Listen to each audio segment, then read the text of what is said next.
Welcome to our podcast. We are Bananarama Hammock. I am Ken, and this is my Your erstwhile companion? yes. That's right. I am an erstwhile companion. My name is Brad Burnham. Okay. So the show starts out with a shot of a dead woman on a gurney, basically, and above her is a nun and a priest. The nun is talking about how tragic this poor dead woman, young woman's life was. Yeah, Or no, actually, it's being narrated. It's being narrated by the dead woman. Now that I that's think about it. correct. Yeah.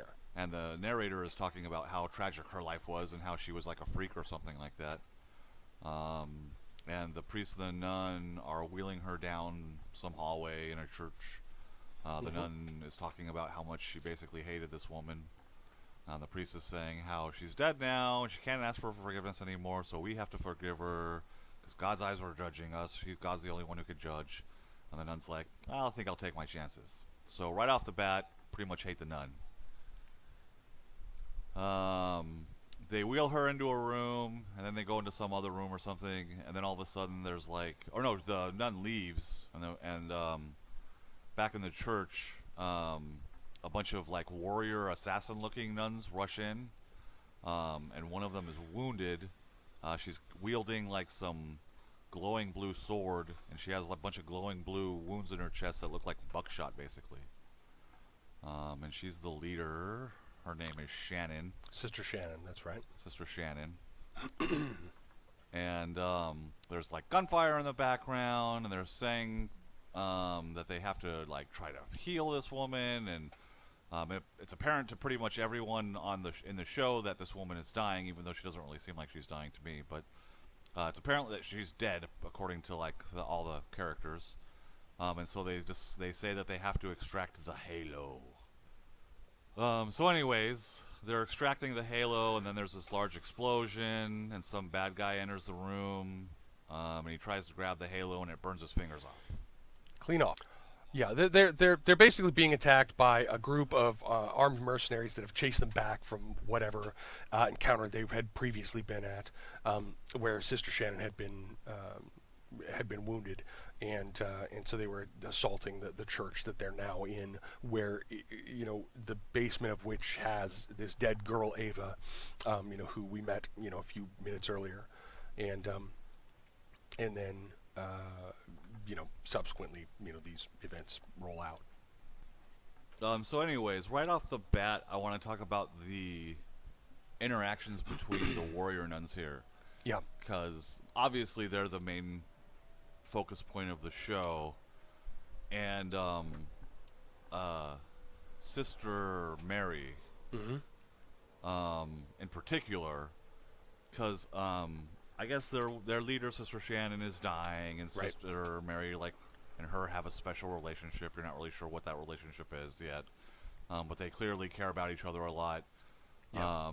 And then the other sisters are there, and they all are trying to make tough decisions, but Mary's like, no, we have to save her.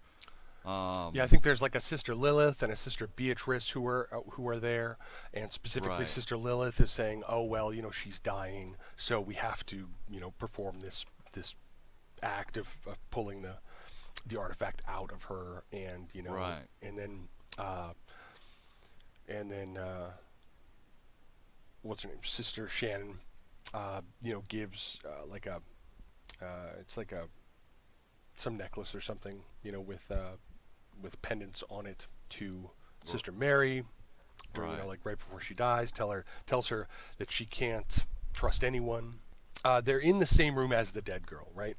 While they're treating Sister Shannon, and they've kind of barred the door, and then the dude with the assault rifle comes in, and so Sister Shannon gives the necklace to Sister Mary, and then she somehow gets out of that room because there's another nun that gets she's being assaulted by this dude with the assault rifle, and then but prior to being assaulted, she takes the implement that she's got, and takes the halo out of Sister Shannon, which is this glowing on fire thing, right? runs. I'm sorry. You got a point. She does run down the stairs. So yeah, she's in a room like right above Ava, right? So Right. she takes the thing out of her back. She runs downstairs after they're being assaulted. And and it's glowing the entire time, and it's in this implement that she's got, that fits it exactly. She trips down the stairs, or she gets pushed, or something like that. The halo is released from the implement and falls on the ground. Some guy attempts to pick it up, and then it burns right through his fingers on his hand. And then she is able to pick up the implement again, and then pick up the halo and run through another door at the bottom of the stairs. As more gunmen chase her, down the stairs. And then she gets into the room where Ava and apparently other dead bodies, like a morgue. And then prior to the guy busting in with the assault rifle, she takes it and she basically inserts it in the back of this dead girl named Ava, who we met earlier. And then it, is assumed by the flesh, and then continues to glow as this dude comes in with, like, I don't know, a gun or something like that. But then somehow, for some reason, decides to beat this nun to death and break her neck or whatever it is, as Ava comes back to life. Right. And yeah. then Yeah, falls it was- off at the first fucking... the- Yeah. At first, the nun was like beating the crap out of the frickin' mercenaries with that implement thing. Right. Now Now this appears to be a regular nun, though. If I remember correctly, it was not one of the ones in the, like, battle garb. Yeah, I think you're right, but she was hitting him pretty hard in the face with that Yeah. thing, and every time that's it true, seemed like yeah. it was. Every time she hit him, it seemed like it was pretty nasty. Yeah. But then, yeah, I do remember the artifact, the halo, going into Ava's back. Mm-hmm. And then, yeah, Ava wakes up from the dead, and she starts having all these crazy memories. Yeah, and yeah, They there's a flash brief by moment of pretty that. quickly. Some of them seem like they were her memories. Others seem like maybe they were somebody else's memories. I'm not sure about that. Mostly I saw, like, her memories from, like, right before she died, or, like, as she died, and then maybe when she was a kid or earlier on, and Yeah, some of the most nuns, them yeah.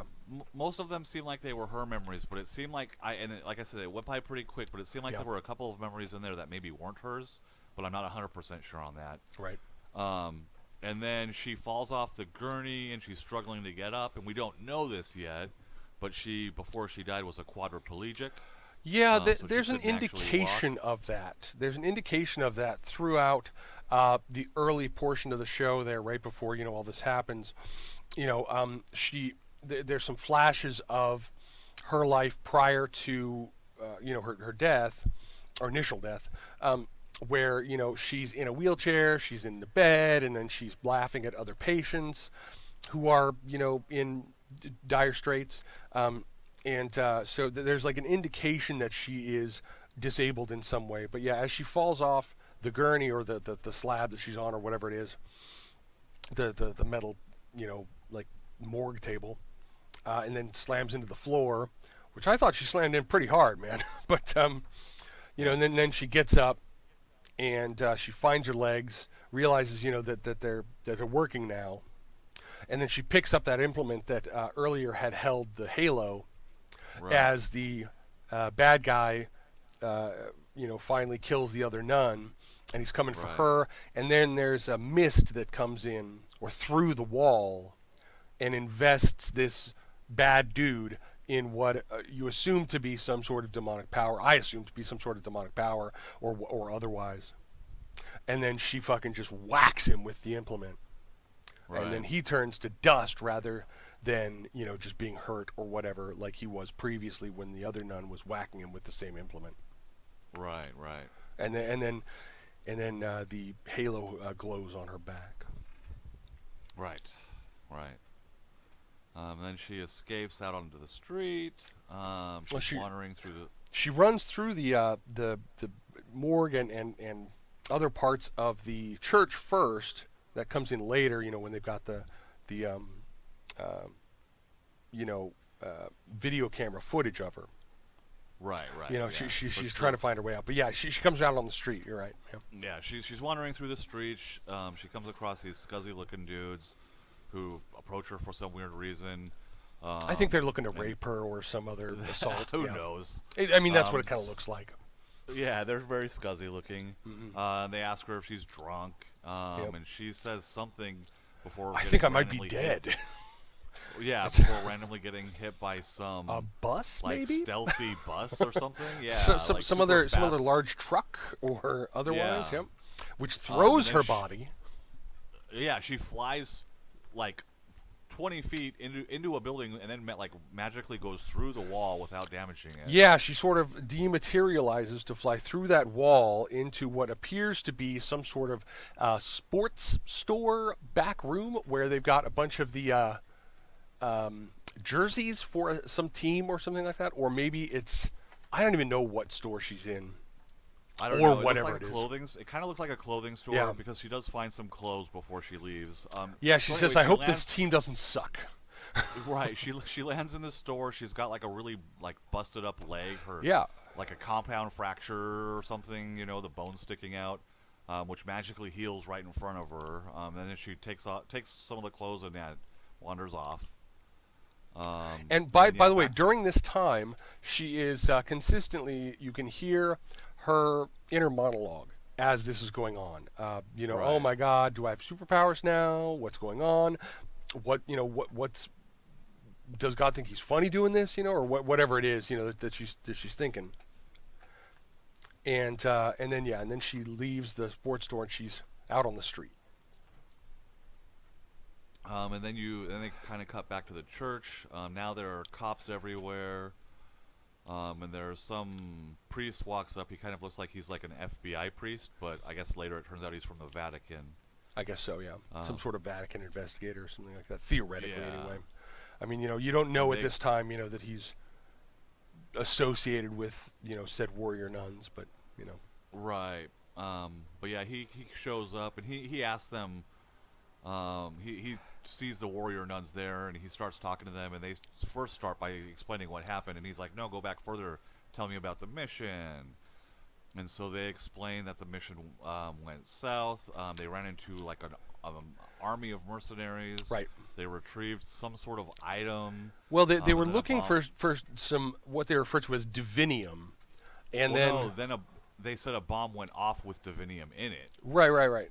That's true. That's true. But yeah, they were. I don't know whether we want to go, like exactly linearly through this, but they do mention later, that they were looking for the divinium and they were surprised by the presence of these mercenaries. Yeah, I do remember that they said that they were surprised that they weren't that. No one has ever known that we're coming in before. Right. So Yeah, something has that's mentioned changed. later What's in the episode, changed? Yeah, exactly. that is mentioned later. But anyways, so Sister Mary is there, and she, as this one nun, I can't remember which nun it is, but she's giving this rundown to the Vatican priest. Yeah, Sister I Mary's think it's Sister Lilith that does that, Si- if I remember Sister correctly. Lilith- Sister Mary tells her that she's being too cold. That Yeah. Sister Shannon was our friend, and Sister Lilith is basically like, "Oh, I'm just I trying think to get through this." I think actually that's Sister Beatrice, but yeah, go ahead. Or I Sister Beatrice. just don't want to get it wrong. Go ahead. And this is where we find out that the halo actually belonged to an angel. That's right. The Vatican priest looks at the file. Oh yeah, they this is where they find the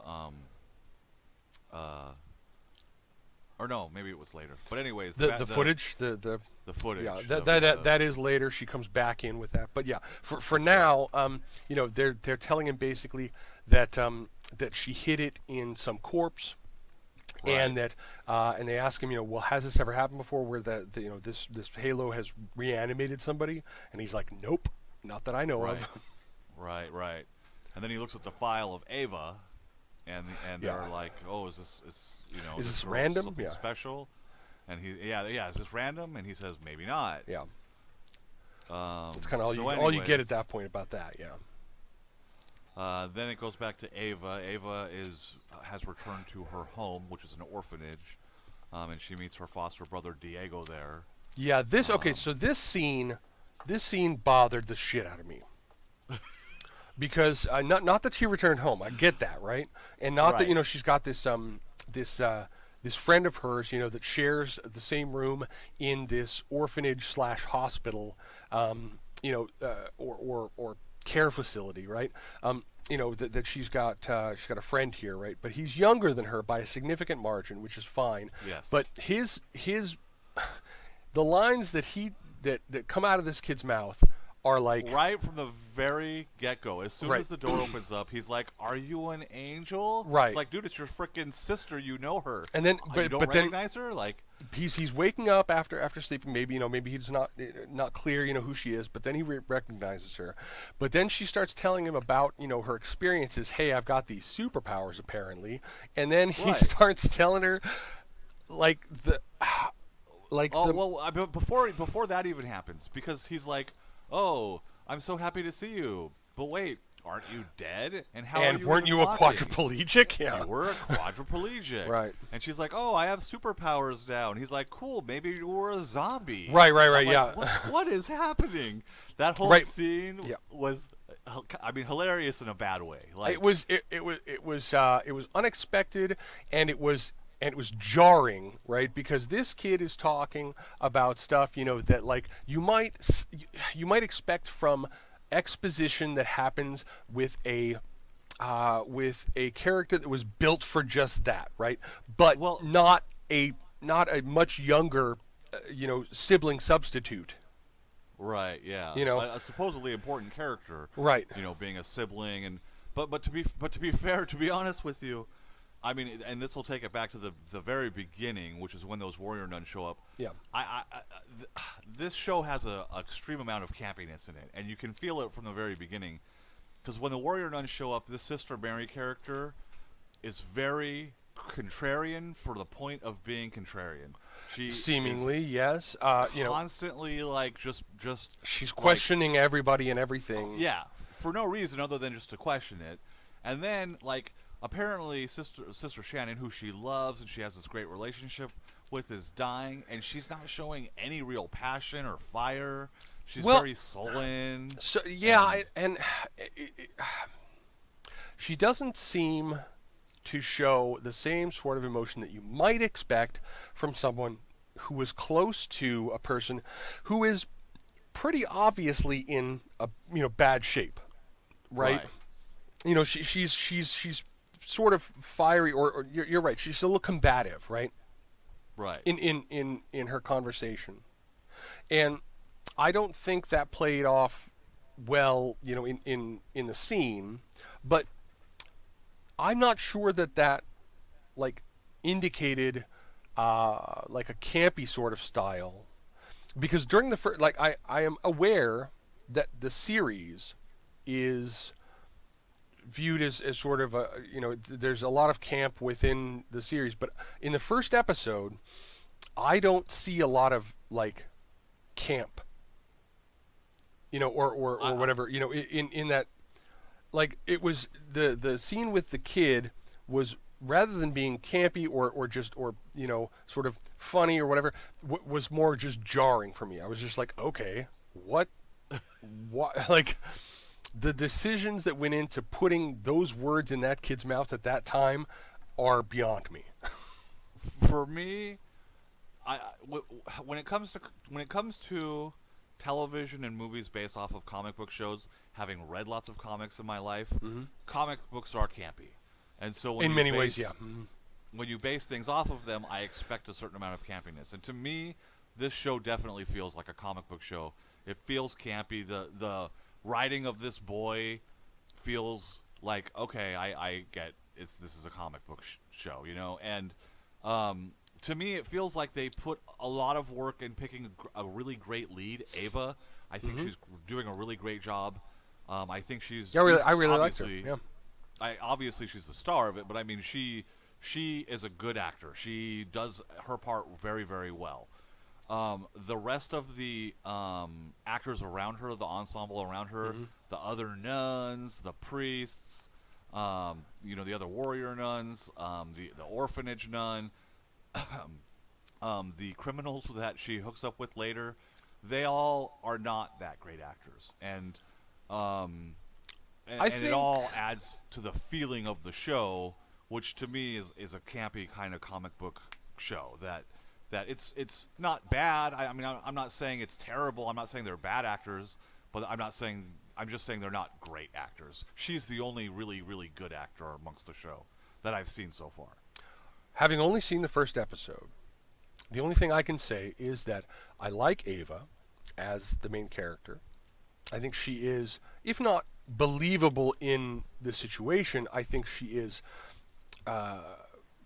She's easily liked, and she is someone who can, carry the perspective that the show, wants to portray, right? So I'm very happy with that. Some of the other actors are pretty good. I like the priest, right, Father Vincent, and the supporting cast is strong enough, I guess. Particularly JC, he seems pretty nice, pretty good. And then he does okay. He's not as bad as some of the others. I agree with you. Father Vincent is pretty good.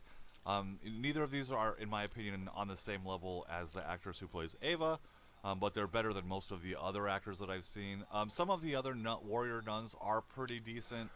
I find Mary, the Sister Mary, which is the primary warrior nun, so far, seems to be the most featured, amongst those.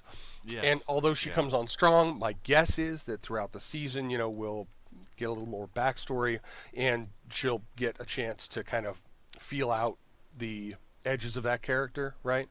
I agree, and I don't think that she's a bad actress at all. I just think that she does certain things well, but not other things. And like I said, she doesn't apparently, like I said, this is your leader, Sister Shannon, someone you love, someone you care about. She's dying right in front of you, and you're just so, the words you're saying are passionate, but the way you're performing it isn't passionate. Yeah. But other things she does in the show, she does do well. Later on when she's on the steps with that chain that she got earlier. And they're playing the piano music, or even when she's talking to the Vatican priest and giving him the photos and things like that. She does those, she does other parts very, very well. She comes across as a very badass, stealthy, smart, ninja nun. She does, like I said, there are parts that I really like about her and parts that I don't. Yeah. So, so after Ava is resurrected and she's out in the city, she does a little bit of exploring in the city. There's a scene in a bar after she follows what appears to be a red mist similar to the one that came in and sort of possessed the one gunman dude. Right. She follows that through part of the city and then down an alley, and then she just stops following it and goes into a bar. Right. Where they're playing some music, and then some woman comes up to her, offers her some alcohol, which she spits on the ground, with her first drink. Well, no, surprised. My favorite thing about this is, so she's running down the beach and she's screaming and smiling, and there's good music, and this is all great. And then she sees the smoke and she follows it. It goes, and then she walks into this bar. She walks in. There's music playing. Well, she starts dancing. hold on. There is a whole section after. She gets the clothes and all that kind of stuff, where she's on the beach because she has decided that, she needs to, do as much as she can, because this is suggested by her, the little boy in the room, that, that she take advantage of her current status, because obviously she's not a paraplegic anymore. And she's alive when she should be dead, and so she goes down to the beach and she takes off her shoes and she runs down the beach and she falls in the sand and she's very happy, and then she gets up and she goes through the city, and then she starts following that that red mist or whatever it is, and then she gets to this bar and she walks in. And as soon as she walks in, they're playing this music and she starts dancing in the corner. Yep. And she's some crazy dancing. She's making kind of a scene. Everyone's paying attention to her, and my first thought is, for a paraplegic, she is a pretty darn amazing dancer. Yep, I'll agree with you there. She also runs pretty well for a paraplegic. Right. But anyway, so she's doing this really kind of cute dance that it's kind of a mess, and she's drawing a ton of attention to her. And this woman walks up to her with a cup full of alcohol, and she's like, "Hey, want a drink?" And she's like, "Sure." So she takes a drink. Which, and by it's the way, will alcohol. never happen at a bar. But Right. I'm going to give you that because this is Warrior Nun. So, Right. And so she takes a drink, spits it out, and then the I don't know, bouncer walks up to her and I is guess like, the "Hey, no bouncer, spinning yeah. in the bar." And she can't hear him, and she's like, "No spinning? What do you mean?" yeah. And he's like, and he puts his mistakes it hand for on his shoulder. spinning rather than spitting. Yeah. Right. And so he puts his hand on his shoulder and leans in closer and he's like, "No spitting." And she like accidentally hits him and he goes flying across Right. the bar. And she's like, he, and Oops. gulps down the freaking drink and it's like, "Bye." And she just kind of wanders off and nobody cares. Which, I was going to say earlier, after she got freaking hit by the stealth bus yeah. and flew through a building, nobody cared. Like, nobody noticed. Nobody did anything. Right, You know what I mean? right. Like, she just wandered off, and everyone was like, "Okay, cool. That was normal." Well, okay, but to be fair, she flew through the side of a building into a room in which nobody was, and so when she exited that, I have no idea where she exited that versus where she was when she got hit by a fucking bus. But True, but I mean, you would think that like some people would notice, "Hey, a random person just got hit by a car. and Let's go and investigate." then this or disappeared. something." Right. So anyway, Yeah. so anyways, this is, but like I said, this is all, it plays into my comic Camp, books are yeah. campy. Right. So yeah. I'll agree with you there. You know, there's some stuff that you generally just overlook in Right. shows like this because they are what they are. They're campy, Right. and that is the deal. And I'm comfortable Right. with that. I'm Right. overall. I want to say overall, I did like this first episode. Having too. not watched I any enjoyed it. others yet, Me I thought there were some pacing problems, and I thought there were some character, sort of highs and lows, where there's some inconsistencies, I guess I would say, to some of the So- characterizations. But, overall, I did like So it. so let's skip ahead a little bit. We don't have to go total play by Right. play on this. It's now daytime. Ava wanders into the backyard of some random house and Yep. like jumps in a pool. And halfway through her jump, she realizes, "Hey, I don't know I'm how a to swim." quadriplegic. I don't know how to swim." So she starts panicking before she even hits the water. And all of a sudden, some random dude jumps into the pool and saves her. And they're in the middle of the pool. They start flirting, and all of a sudden, she can swim. Well, he does carry her, or drag her to the shallow end of the pool where they can stand, right? Oh, and is that what I'm? Yeah. To me, like all of a sudden, they were like in the middle of the pool, like almost kissing. I was like, "What the heck?" Like, Yeah, he introduces. I didn't realize he dragged her. Okay. Yeah, he So- does drag her to the shallow end of the pool. They stand up. He introduces himself as JC. She introduces herself as Hungry, and then Right. subsequently Ava. Ava. Yeah. They get out of the pool and start eating. Then a bunch of two women and another guy show up, and they By the way- all immediately This was my favorite scene in the show. seem super sketchy. Like Yeah. the three people who walk up. And very I'm like, suspicious of her and Yes, all that kind of yes. stuff. Yeah. So she's there stuffing her face. These sketchy people show up. They all start talking. Sort Ava of. Admits that, yeah, sort of. Ava admits that people are after her, which if I were criminals, I would think, "Oh, well, we have to get rid of her." But for some reason, they're like, "Okay, cool." And they kind of admit to being squatters.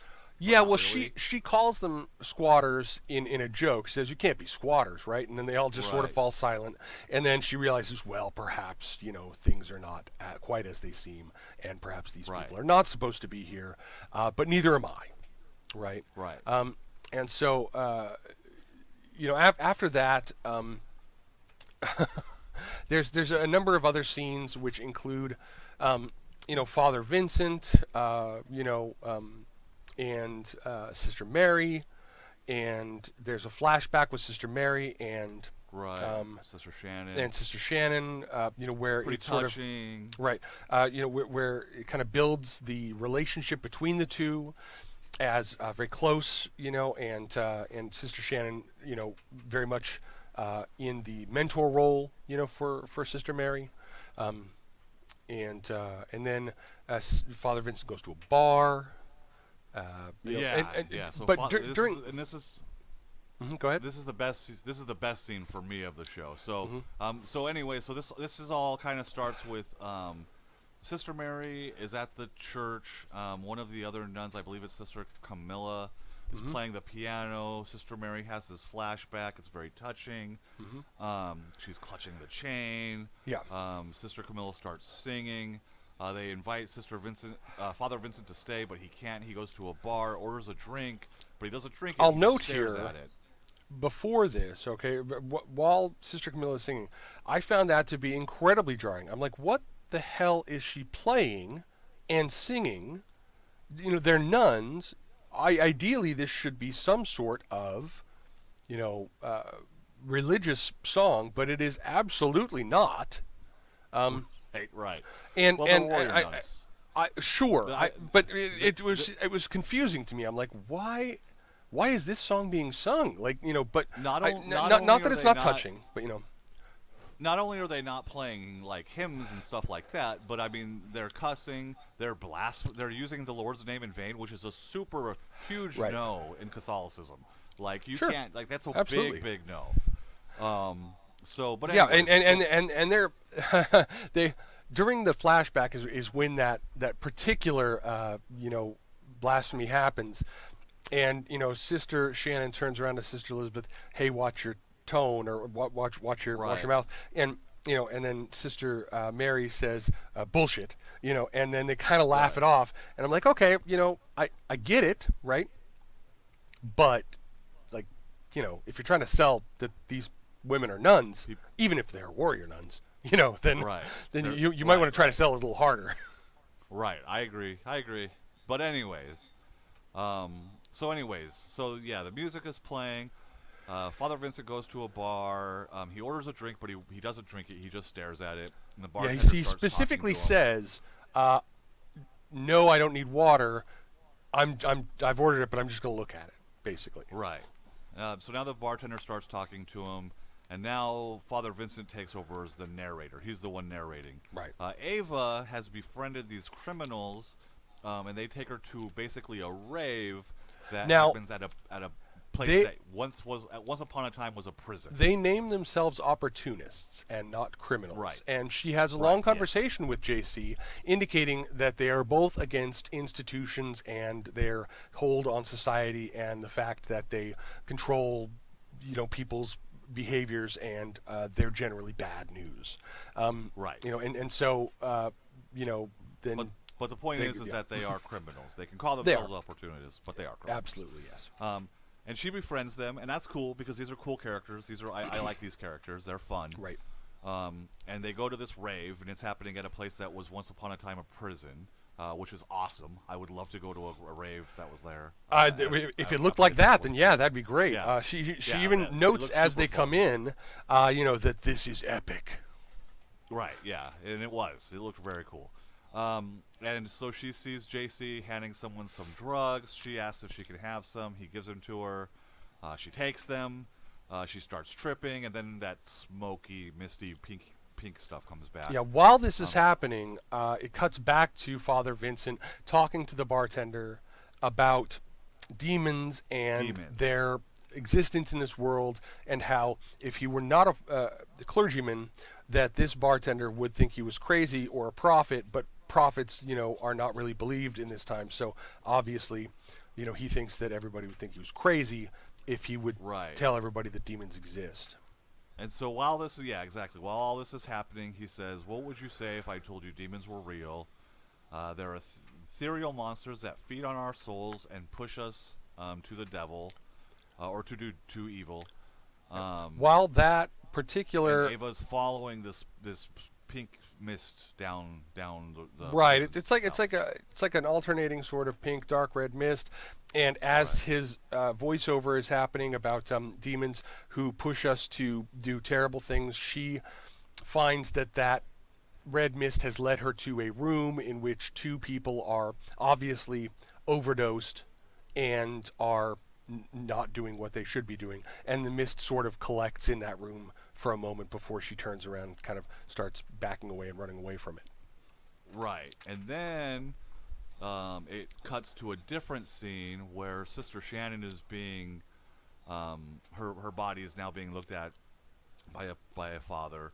Right. And then Father Vincent is narrating about other demons, which are monsters that could slice you in half with a single movement, basically. Right. Yeah. And One swipe of their claw. Right.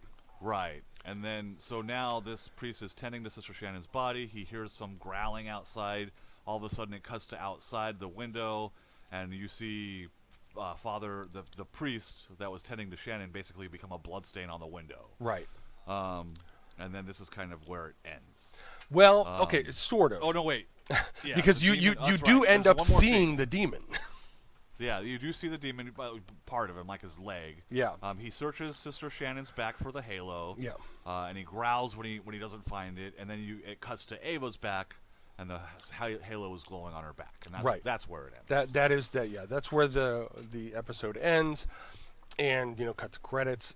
There is another scene in the middle of the episode where Father Vincent is searching for Ava at the orphanage to try to track her down, talks to the nun that had taken her in, gets there's some more Right. exposition there about how nobody's really going to miss Ava because she wasn't really a very good person essentially, and she was trouble.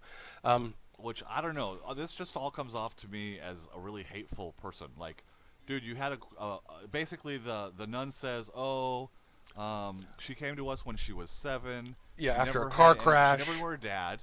Yeah. She never knew her dad. She never had any other family. There was this terrible car crash that killed her mom, and then Who was we a ended up Catholic, with her, yeah. who was a Catholic, and we ended up with her, and she was a quadriplegic, but she was always difficult. And I'm like, wait, Right. you're telling me a 7-year-old girl who just became a quadriplegic in a car crash and lost her only family, her mother, is difficult? Yeah. No. Yeah, right. Like, So yeah. I don't know, man. Like that. She nun she just does is not so- she does not seem to be very empathetic, the nun anyway. And Yeah. the father remarks on, because they end up going into Ava's old room and they meet with her roommate, the little boy, who is sort of I'm not going to say he's a foster brother because he's not, because these kids aren't foster children, they're orphans, right? But they do share a room, the little boy and her. And he asks a few questions of the little boy, about Ava, and she seemed to be a special girl. And then he says she is, was, and then that kind of Right. like alerts his senses or whatever. And then right after that is when he's in his church or whatever with the warrior nuns, and Sister Mary comes in with that packet with the video camera photos of Ava, and then he says, go ahead and distribute these to the diocese, and we'll see if anybody comes up with a location for her, or knows where she might be. Right. But that's during the middle of the episode, of course. So that pretty much wraps up the run through here. Right. And so with that done, what did you think overall of the episode? Is it a strong episode? Is it a good initial introduction? What do you think? It had, it had it. Overall, I enjoyed it. It had its pros and its cons. You know what I mean? Like I said, some of the acting wasn't that stellar. Some of the writing wasn't that stellar. But it's fun. It's a comic book TV show. It's not, like I said, having read tons of comics. Comics aren't always the most well thought out, logical, consistently written things. So I don't, going in knowing it's a comic book show, I don't expect that, which is fine. If you know not to expect that, then it's okay. And I knew not to expect it. So, like I said, I really enjoy Ava. I think the actor who plays her is great. I enjoy the character. I'm excited to see, is she going to turn to the dark side? She's with these criminals. Is she going to follow them down a dark path? Are angels going to show up? Because she's got this angelic halo in her. Where did this halo come from? Is the angel still around? Is she going to work with the warrior nuns? Are they going to train her? Are they going to fight? Are they going to end up fighting each other? Mm-hmm. Yeah, so I'm it's good enough that I'm excited to see where we go from here. One thing we missed was after she sees JC the titular or the assumed leader of this pack of criminals slash opportunists at the party, slipping a tab of something to another party patron. She then asks him for one of those, and then he gives it to her. She accidentally sort of swallows it. I mean, she was meaning to anyway. I think she wanted to give him a kiss in order to do so. But I liked the setup of a lot of it. I thought the pacing issues really dragged down the episode in some instances, where especially like the rave begins, right, and the music kicks in, everything's going pretty well, and then they cut to a scene that really brings everything back down, and then goes through this sequence, where like you have a flashback with Sister Mary. Right. And then and so I think there's a run up and then a pullback, and it didn't work for me in that sense, or in those I get what you're instances. Overall, though, I did like the episode, and I thought that the exposition was minimal, or at least as necessary, I guess. And I'm sure that they will do more as the episodes progress. But overall, I did like it, and I'm looking forward to getting to know the cast of characters that she is with, the criminals. Me too. And then Sister Mary seems like she has a lot of potential. I'm interested to see what they do with her. Sister Beatrice, I like a lot. Father Vincent seems really, really cool. I'm worried he's probably going to get killed, like by the end of the season or something, in some tragic way. Where that's going to go, but yeah. I mean, it's it looks to be a series I can continue with, and something that I'm at least interested in some of the characters, and some of the the mystery. JC is cool. Yeah, the central mystery of the show, where the halo comes from, who are the warrior nuns, what forces are aligned against them, and how does Ava fit into all this, and how does she cope with this new life as someone of importance and someone of power in a world in which she was previously powerless and and sort of relegated to a role that was irrelevant, and now she is a central character in the goings on of the world around her. I'm interested in all that kind of stuff. It seems like they're going to go somewhere with that, but we'll see, right? Yeah, we'll have to watch episode 2 and see what happens. Agreed. So that wraps up our initial feelings and review of the first episode of Warrior Nun, based on the manga Warrior Nun Ariella. And I don't know, is there anything else you got to say? No, there you have it. We are Bananarama Hammock. Indeed, we are Bananarama Hammock, at least for today.